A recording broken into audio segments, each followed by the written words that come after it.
LED സെൻറ്ററിൽ നിന്ന് സുധിയാണ്. ഇന്നത്തെ ഈ ഒരു വീഡിയോയിൽ ഞാൻ നിങ്ങൾക്ക് കാണിച്ചു തരുന്നത് ബസ്സിൻ്റെ സീലിങ്ങിൽ LED ചെയ്യുമ്പോൾ അത് എങ്ങനെ വയർ ചെയ്യാം എന്നുള്ളതാണ്. അപ്പോൾ ഈ ഒരു വീഡിയോയിൽ 4 LED സ്ട്രിപ്പാണ് എടുത്തിരിക്കുന്നത്. ഇത് 4 പിക്സൽ LED സ്ട്രിപ്പാണ്. ഇതിനകത്ത് ഉപയോഗിച്ചിരിക്കുന്ന കൺട്രോളർ SP621 എന്ന് പറയുന്ന കൺട്രോളറാണ്. നിങ്ങൾക്ക് വേണമെങ്കിൽ SP107 ഒക്കെ ഉപയോഗിക്കാം.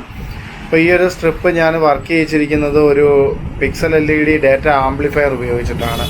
അപ്പോൾ ഈ ഒരു ആംപ്ലിഫയറിൻ്റെ ഉപയോഗവും പിക്സൽ സ്ട്രിപ്പിൻ്റെ ആ ഒരു കണക്ഷനും രീതികളൊക്കെയാണ് ഈ ഒരു വീഡിയോയിൽ കവർ ചെയ്യുന്നത്. അപ്പോൾ ഈ ഒരു പിക്സൽ സ്ട്രിപ്പ്, ഡാറ്റ ആംപ്ലിഫയർ, കൺട്രോളറൊക്കെ നിങ്ങൾക്ക് വാങ്ങിക്കാൻ താല്പര്യമുണ്ടെങ്കിൽ സ്ക്രീനിൽ കാണുന്ന നമ്പറിൽ കോൺടാക്റ്റ് ചെയ്യാവുന്നതാണ്. അല്ലാന്നുണ്ടെങ്കിൽ നമ്മുടെ വെബ്സൈറ്റിൻ്റെ ലിങ്ക് കൊടുത്തിട്ടുണ്ട്. വെബ്സൈറ്റ് വഴി നിങ്ങൾക്ക് പർച്ചേസ് ചെയ്യാവുന്നതാണ്. അപ്പോൾ ഈ കാണുന്ന പിക്സൽ സ്ട്രിപ്പ് മൾട്ടി കളറിലാണ് വർക്ക് ചെയ്യുക. ബസ്സിൻ്റെ സീലിങ്ങിൽ 4 ലെയർ, 10 ലെയർ, 8 ലെയറൊക്കെ നമ്മൾ ഉപയോഗിക്കാറുണ്ട്. അപ്പോൾ അങ്ങനെയുള്ള സാഹചര്യങ്ങളിൽ എങ്ങനെയാണ് ഇതിൻ്റെ വയറിംഗ് എന്ന് ജസ്റ്റ് ഒന്ന് ഓട്ടിച്ചൊന്ന് നോക്കാം. അപ്പോൾ ഈ കാണുന്നതാണ് പിക്സൽ LED ഡാറ്റ ആംപ്ലിഫയർ. ഈ കാണുന്ന പിക്സൽ LED ഡാറ്റ ആംപ്ലിഫയറിനകത്താണ് ഈ കാണുന്ന 4 ലെയർ നമ്മൾ കണക്ട് ചെയ്തിരിക്കുന്നത്. നമുക്ക് 8 ലെയർ വേണമെങ്കിലും ഒന്നിനകത്ത് തന്നെ കണക്ട് ചെയ്യാനായിട്ട് പറ്റും. അപ്പോൾ ഈ ഒരു VCC ഗ്രൗണ്ട് എന്ന് പറയുന്നിടത്ത് നമ്മൾ 5 വോൾട്ടിൻ്റെ സപ്ലൈ കൊടുക്കണം. അത് പ്രോപ്പറായിട്ട് നല്ല ഗേജുള്ള വയർ വെച്ച് കൊടുക്കുക. പിന്നെ ഇവിടെ സിഗ്നൽ ഇന്നെന്ന് പറയുന്നുണ്ട്. ഈ സിഗ്നൽ ഇന്നിൻ്റെ അവിടെയാണ് നമ്മൾ കൺട്രോളർ കൊടുക്കേണ്ടുന്നത്. നിങ്ങൾക്ക് ഈ കാണുന്ന പോലുള്ള ഒരു ബ്ലൂടൂത്ത് കൺട്രോളർ കൊടുക്കാം. അതല്ലാന്നുണ്ടെങ്കിൽ നമുക്ക് മ്യൂസിക്കിൻ്റെ SP107 ഈ കൺട്രോളർ കൊടുക്കാം. ഇത് കഴിഞ്ഞതിന് ശേഷം ഇതിൻ്റെ ഔട്ട്പുട്ടിലേക്ക് വരികയാണെന്നുണ്ടെങ്കിൽ ഇവിടെ നമുക്ക് ഔട്ട്പുട്ട് 1, ഔട്ട്പുട്ട് 2, ഔട്ട്പുട്ട് 3, ഔട്ട്പുട്ട് 4 ഇങ്ങനെ 4 ഔട്ട്പുട്ട് കാണാനായിട്ട് പറ്റും. ഇവിടെ VCC ഗ്രൗണ്ട് ഡാറ്റ 1 എന്ന് പറഞ്ഞ് കാണാനായിട്ട് പറ്റും. ഇവിടെ നമുക്ക് 2 ഡാറ്റ ഒരു ഇൻപുട്ടിൽ കൊടുക്കാം. നമ്മൾ ഏതെങ്കിലും ഒരു ഡാറ്റയിലായിരിക്കും ഈ ഡാറ്റ ഇൻപുട്ട് കൊടുക്കുന്നത്. ഇവിടെ ഏത് ഡാറ്റ 1ലാണ് കൊടുത്തേക്കുന്നതെങ്കിൽ ഇവിടുന്ന് ഡാറ്റ 1ൽ നിന്ന് തന്നെയായിരിക്കും എടുക്കുക.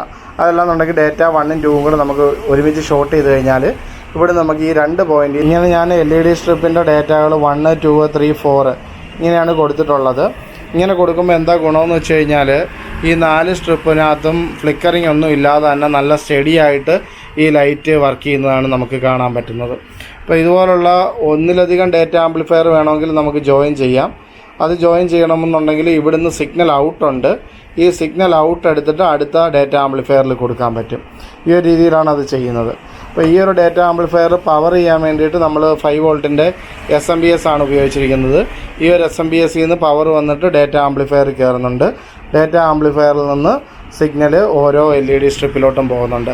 ഇനി LED സ്ട്രിപ്പിനും ഇതുപോലെ 2 വയർ കാണാനായിട്ട് പറ്റും. ഈ 2 വയറും പവർ കൊടുത്താലും ഈ LED സ്ട്രിപ്പ് വർക്കാവും. അപ്പോൾ ഈ കൺട്രോളറിനകത്തുള്ള ലോഡ് കുറയും. നമുക്ക് നേരിട്ട് സപ്ലൈയിൽ നിന്ന് ഇതിനകത്തേക്ക് പവർ കൊടുക്കാം. ഇപ്പോൾ 4 റോളൊക്കെ ആണെന്നുണ്ടെങ്കിൽ നമുക്ക് നേരിട്ട് തന്നെ കൊടുക്കാം. 8 റോളോ അതിൽ കൂടുതലോ ഒക്കെ ആവുകയാണെന്നുണ്ടെങ്കിൽ പവർ ലൈൻ, അതായത് പ്ലസും മൈനസും ഇതിൽ കൊടുക്കാണ്ട് നിങ്ങൾ നേരിട്ട് കൊടുക്കാനായിട്ട് ശ്രമിക്കുക. അപ്പോൾ ഈ ഒരു രീതിയിലാണ് ഇത് വർക്കാവുക. ഇപ്പോൾ LED സെൻറ്ററിൽ നിന്ന് സാധനങ്ങൾ എന്തെങ്കിലും നിങ്ങൾക്ക് വാങ്ങാൻ താല്പര്യമുണ്ടെങ്കിൽ കൊറിയറായിട്ട് എത്തിച്ചു തരുന്നതായിരിക്കും. അത് നിങ്ങൾക്ക് നേരിട്ട് വാങ്ങിക്കാനാണെങ്കിൽ കുണ്ട്ര ആശുപത്രി മുക്കിലാണ് ഷോപ്പ്, കൊല്ലം ജില്ലയിൽ. നിങ്ങൾക്കിവിടെ ഷോപ്പിൽ വന്നിട്ടും പർച്ചേസ് ചെയ്യാവുന്നതാണ്. Okay, thank you, by.